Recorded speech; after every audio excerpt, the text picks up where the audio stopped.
Buen día mis amados, qué gusto saludarlos y qué gusto de seguir con ustedes en contacto por este medio. Hemos tenido una serie de estudios que en lo personal han sido también de mucha bendición. Estamos en el estudio del capítulo 14 del Evangelio de Juan. Esta serie de estudios nos habla sobre el último discurso que el Señor Jesús tuvo antes de ir a la crucifixión. Y hemos estado hablando que hemos dividido este discurso en temas que tienen que ver con una palabra que Jesús quiere dejar, una enseñanza. Especialmente hemos hablado del capítulo 14 como una palabra de consuelo, es el que estamos estudiando ahora. También comentamos que el capítulo 15 lo llamaríamos palabra de exhortación, el 16 palabra de predicción y el 17 lo hemos llamado una palabra de oración. Ahora, el capítulo 14, en las palabras de consuelo que el Señor, no debemos de olvidar el contexto. Discípulos consternados, discípulos de alguna manera temerosos porque alguno negaría al Señor Jesús, que era Pedro, otro lo entregaría, que sería Judas. Entonces había situaciones también que traían temor al corazón de los discípulos. Jesús les da votos firmes, consuelo firme a sus vidas.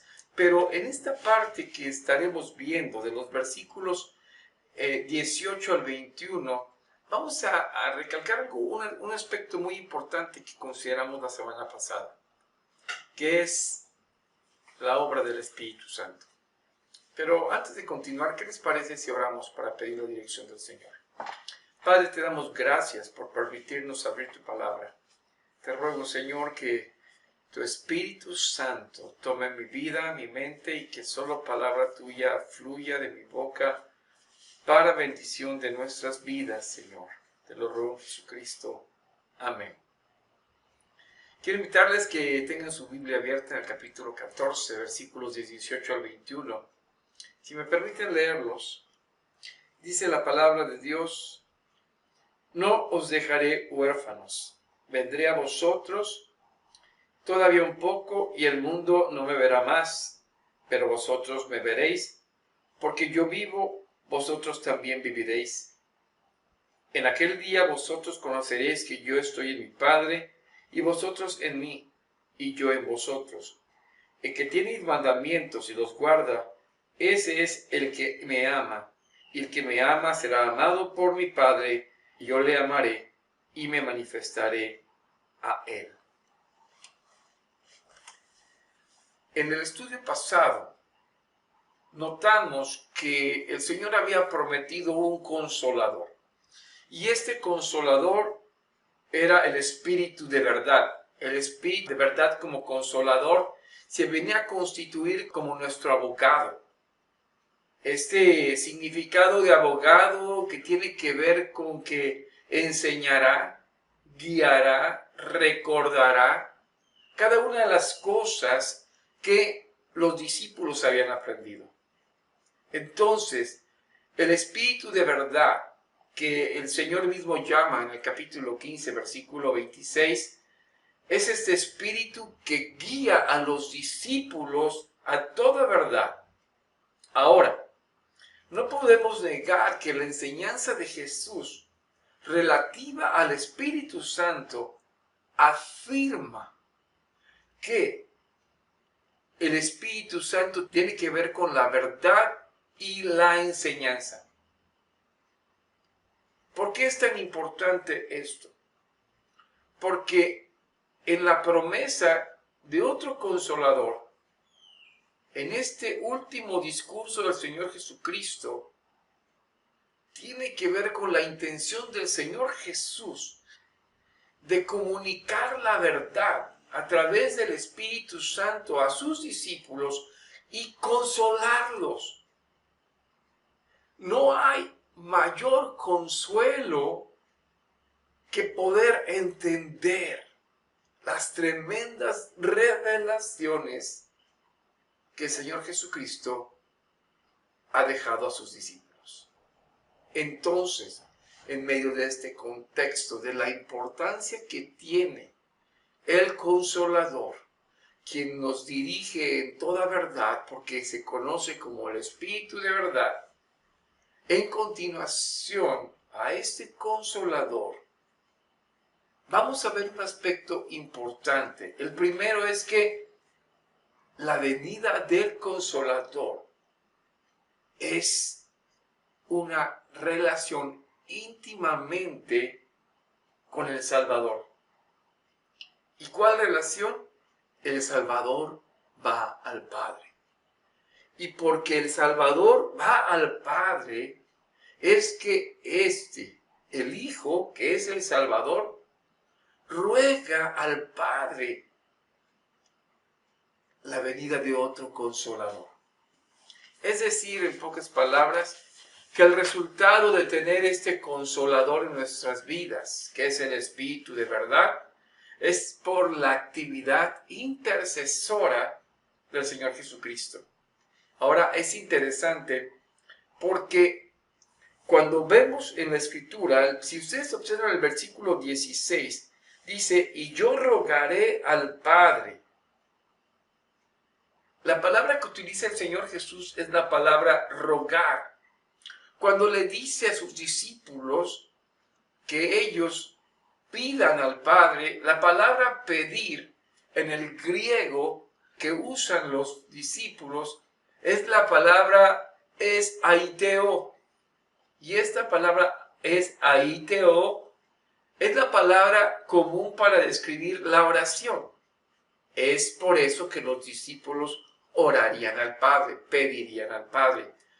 Pero cuando el Señor Jesús dice que Él rogará al Padre, la palabra que utiliza es erootano en griego. Y esta palabra no es común en el castellano porque la palabra erootano es una palabra que se utiliza cuando alguien pide a otro igual que él. ¿Qué quiero decir con esto? Cuando nosotros pedimos al Padre, pedimos desde el sentido de la palabra es aiteo, que alguien inferior pide a alguien superior. Pero cuando el Hijo, es decir, el Salvador, ruega para que el Consolador venga, la palabra usada, erootano, es alguien que pide en la base del derecho de igualdad. Por lo tanto, mis amados, cuando nosotros pedimos como inferiores a alguien superior, es decir, sin derecho, sino pedimos el favor del Padre, Jesús ruega, quien es igual y tiene derecho por quien es y por lo que ha hecho en hacer la voluntad del Padre, tiene derecho. Nos asegura que el Consolador vendrá a nosotros. Ahora, tenemos la información sobre el Consolador que se describe como el Espíritu de verdad y que notamos anteriormente que el énfasis que le hace incluye la enseñanza sistemática acerca del Espíritu Santo. Debemos tomar muy en serio lo siguiente, mis amados.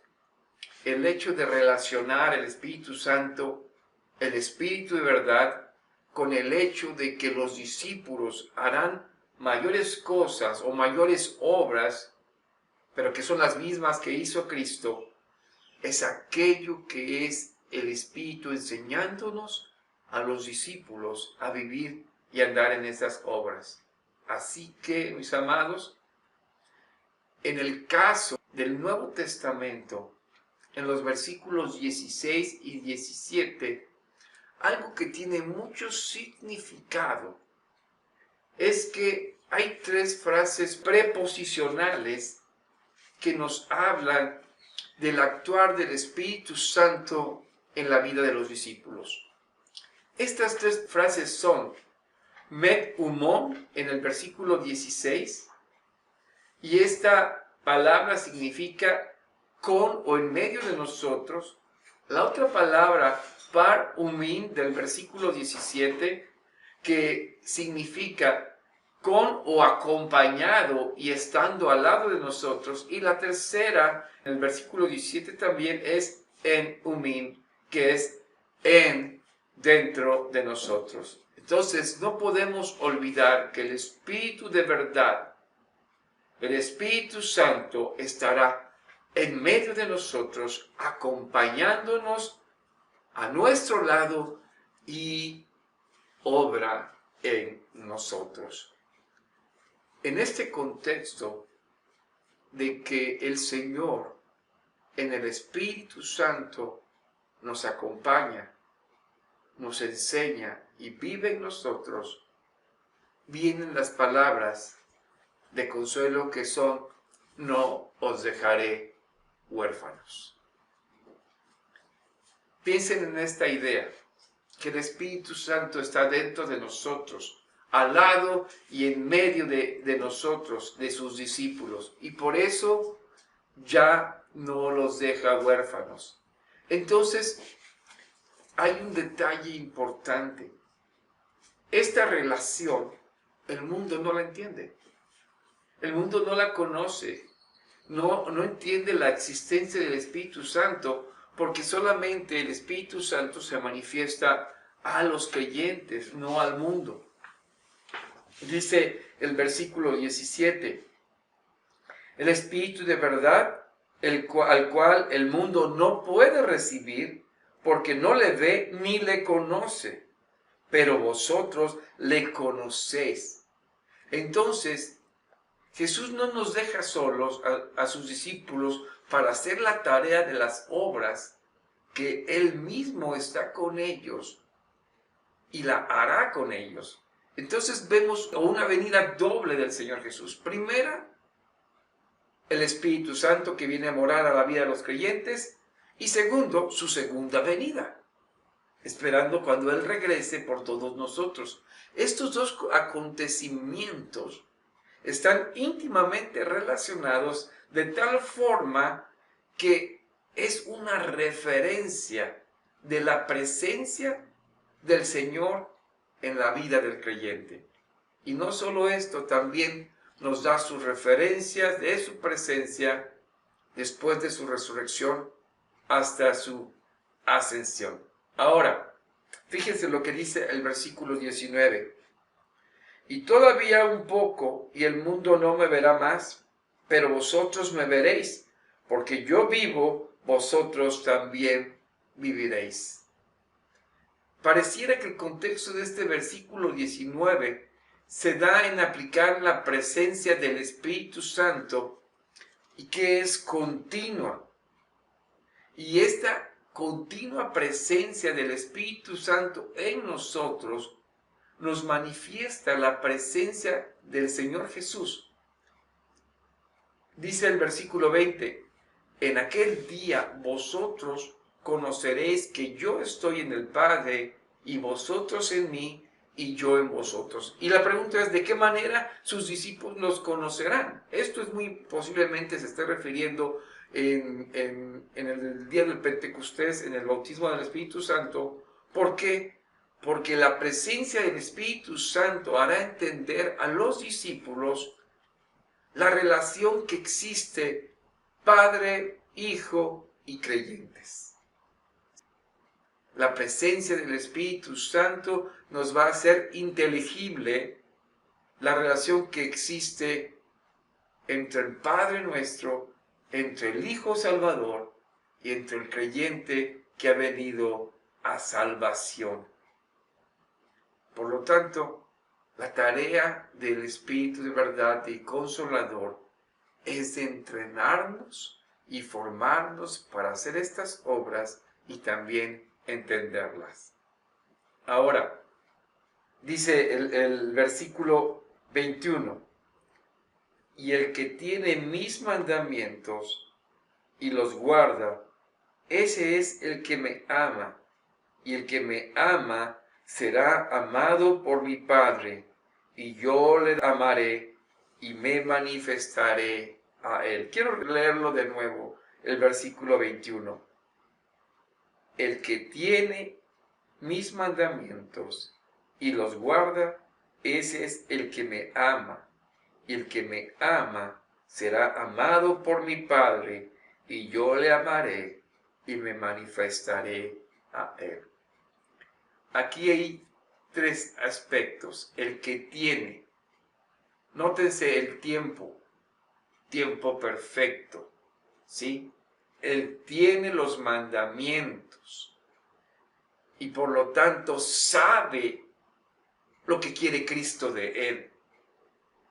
Los discípulos tienen esta relación con él. El que tiene los mandamientos es el que ama al Señor. Y el que los guarda estos mandamientos. Y este es el sentido.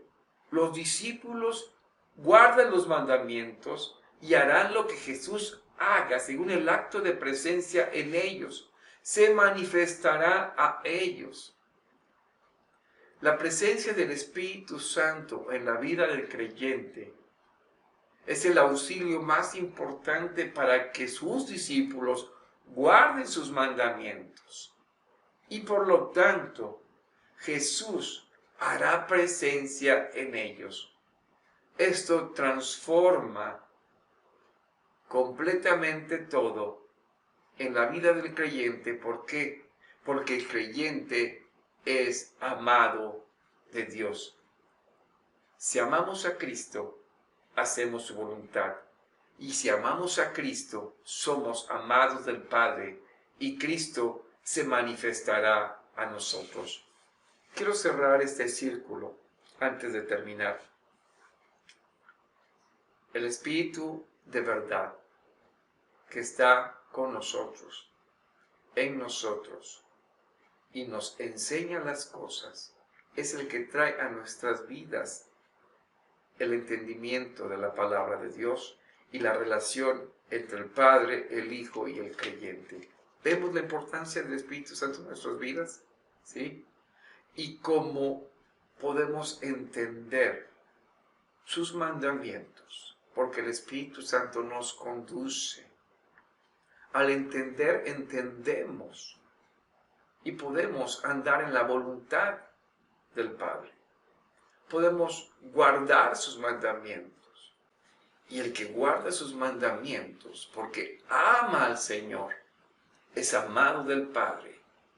Y si somos amados del Padre, Cristo se manifestará en nosotros. En el verso 22, Judas, que no es el Iscariote, no entendió esto. Y quizás te quedaste con algunas dudas. Pero esto lo vamos a ampliar en el siguiente estudio. En el verso 22, Judas pregunta: Señor, ¿cómo es que te manifestarás a nosotros y no al mundo? Y esto es lo que continúa nuestro próximo estudio. El saber, quiero dejar esto en tu mente bien, el saber que la presencia del Espíritu Santo está en la vida de cada creyente, nos capacita para entender, vivir y amar a Cristo y ser amados por el Padre. Dios los bendiga. Vamos a orar, inclinen su rostro. Padre, gracias por este tiempo. Enséñanos día a día a entender y que en esto nuestra vida sea transformada para amar a tu Hijo y ser amados por ti. Gracias. En el nombre de Jesucristo. Amén. Dios les bendiga.